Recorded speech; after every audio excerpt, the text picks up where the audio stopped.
Hey everybody, it's Steve here, and welcome back to The Legend of Zelda: A Link to the Past. In the last episode, we finished up our collection spree, and we foolishly attempted to get into the second dungeon. Okay, here's the deal with the portals and the warping, and if you can use the magic mirror to create a portal to the Dark World. But once you do, you can't make another one until you get rid of the first portal, and the only way you can do that is to use one of the portals that are already in the Light World. If all that makes any sense, then good. Basically, you can only have one portal open at a time, and I had one open on top of Death Mountain, like a fool, and so we had to undo what we had done. Now, since we've deleted that portal, we can make one here. Once again, go flood the water in here. That you've seen me do 3 times now already. I don't like my heart situation. I'm not very happy about that, so I'm going to turn this anti-fairy into a fairy. And it will be good. No, actually, no, I cannot. I have no magic. Oh my god. Could I be failing anymore? Can we just get on with the dungeon? Can we just do that? Let's just do that. Alright, back to the Dark World, back in. So, as I was saying in the previous episode, the reason you want to have the water flooded is for this very reason right here. You won't be able to progress unless you do. I'm going to be very careful here because I do not like my heart situation at all. I like to think I'm a very defensive player. I'm definitely not an offensive player with games in general, but sometimes I suck at defense too. Because somehow, I don't know, I mean, I've got 12 hearts for God's sake, and somehow I ended up losing almost all of them. Over this wall over here, you can bomb it out, and it's going to lead us to the dungeon map. And I'm just going to stay here, I'm just going to keep taking hits, why not? You know, it's not like I'm about to die or anything. Oh, here's the map. You'll see there's just 3 floors. Nothing overly difficult. I've got to say that actually this is my favorite dungeon in the game if I had to pick one. Do I really have to use a fairy right now? I do. Just to get rid of that annoying beeping low life sound. I don't think I've ever had to use a fairy in this dungeon before. Anyway. So yeah, this is kind of my favorite dungeon. I mean, I don't really think of it that way, but if I had to pick one, I'd say it would be this one.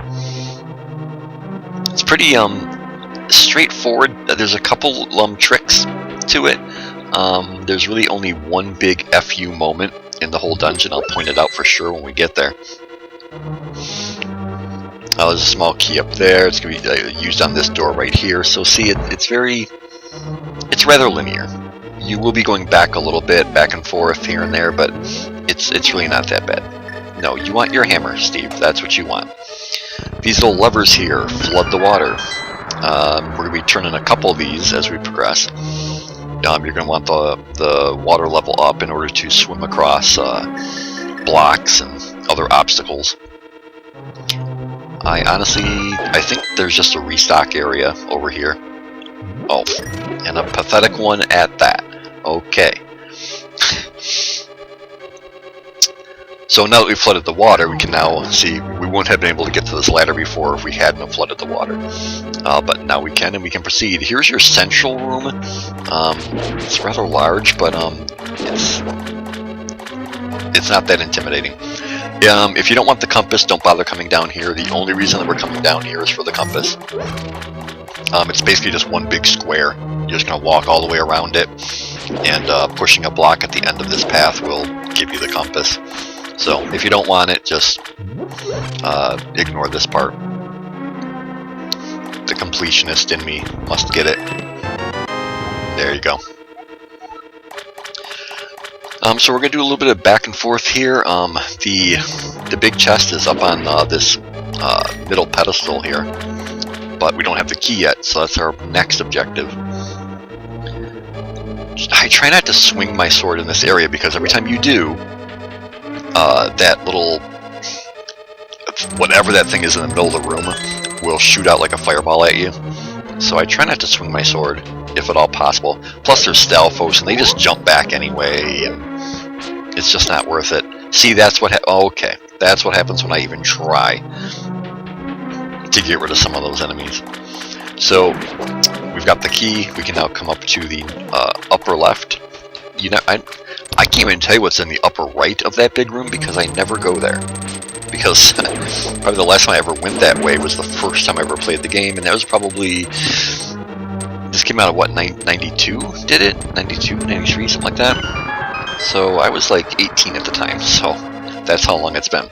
Here's the FU moment. Okay, so we flood the water, we hit this crystal in order to open it. Before you leave, hit it back. Trust me on this one. You're going to save yourself a huge headache. Just make sure you hit that switch. There's going to be a point later on you will not be able to progress unless you hit that switch. It's actually the path that leads to the big key. You won't be able to get the big key unless you've hit that switch. Now if the water is flooded again, we can cross over those blocks that would have hindered us before. There's a heart in there, thank God. Another one of these rooms, I try to just avoid everyone. It's just not worth it. There's nothing up above, right?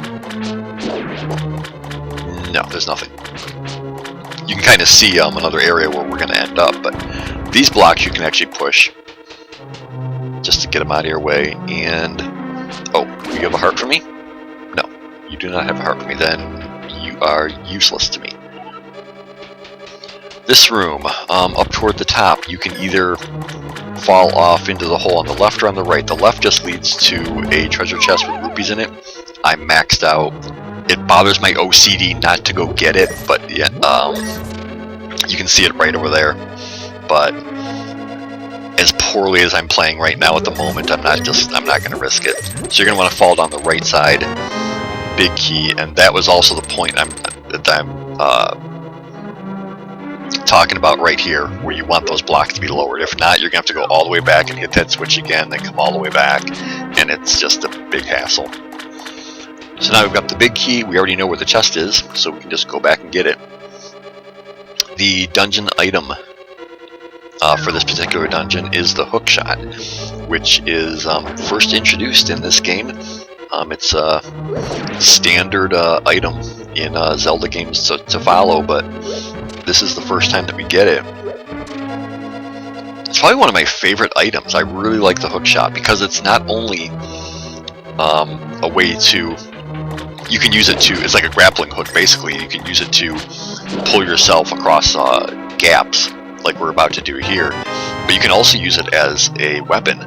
You know, you can actually hit enemies with it from a distance. So it kind of serves two purposes. Go off to the right, there's a key. And then we're going to circle back around to where the chest was, but this time we're going to go up. Nothing in there? Okay. It's pretty linear from here, and actually, no, it's not. There's this little bit of business. Yeah, see, there's how the hook shot. Well, it's not going to work on the little guys. Okay. Heart. Oh, thank God. There is a switch here that it must be held down, so... We're going to push the statue onto it. Now it opens up this door in front of you, so I guess that's another kind of FU moment, because you don't want to go in that door, you actually want to come down, and down the steps. No, not down the steps, okay. I was supposed to go through the doorway. Wow, this is like the worst thing ever. This is just a horrible performance on this dungeon, and we actually have to reset the switch. Oh my God, I've wasted a fair amount of time on this. Okay, let's try that again. This time we're going to go through the doorway, you know, because that's what opened up by pushing the switch down. You know, the staircase didn't open up. God, and ouch. I hate these little things. Berries, barries, whatever they are. Alright, let's drain the water. We've been like raising the water level previously. This time we're going to drain it.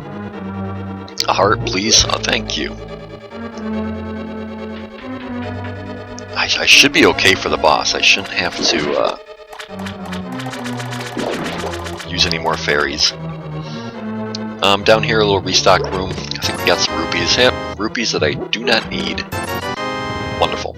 I realized that I did not fully upgrade my bombs. I thought I had, but I didn't. So we are going to have to make one more stop to the Pond of Happiness at one point.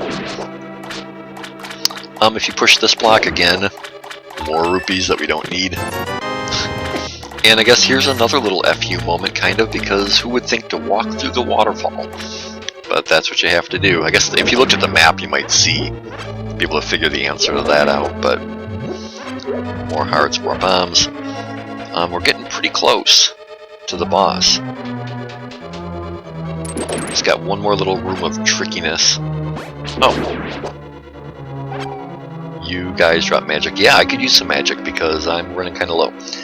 These guys are a pain in the ass. You can't hit them up from up here. They will just beat you up in the water, so what I usually do is just get rid of them. Ether Medallion works quite well.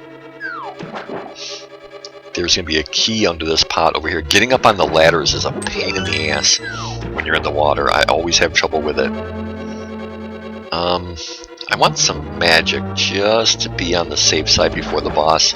There is a restock room up here if you bomb through this wall. And I believe there's some magic jars in here.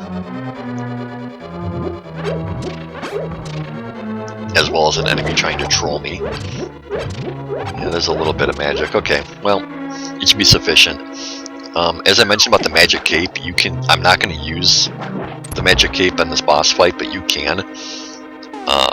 But this is one where I'm not going to use it because this is Argus, and he is quite easy to deal with. Just going to use your newly acquired hookshot to snatch his little orbs away from his face. Just kind of stand back when he does that. And just one at a time, just hookshot these things off of him.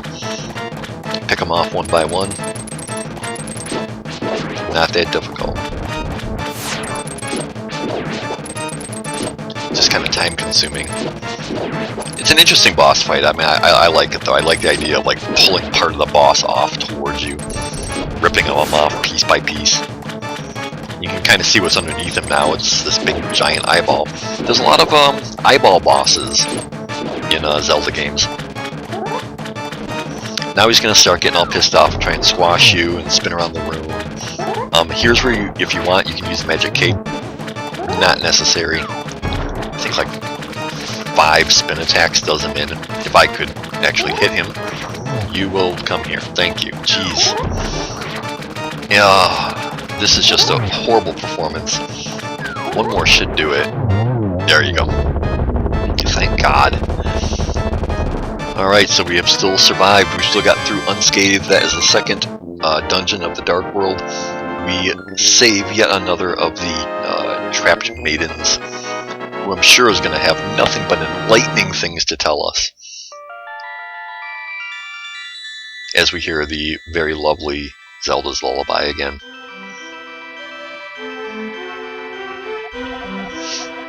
They all begin the same way. Because of you, I can escape from the clutches of the evil monsters. Triforce grants the wishes of whoever touches it. It was hidden away. She's, you're kind of telling us stuff that we already know, honey. Ganon rediscovered the Golden Land. He couldn't return. There are some other magical warping points. We already know that.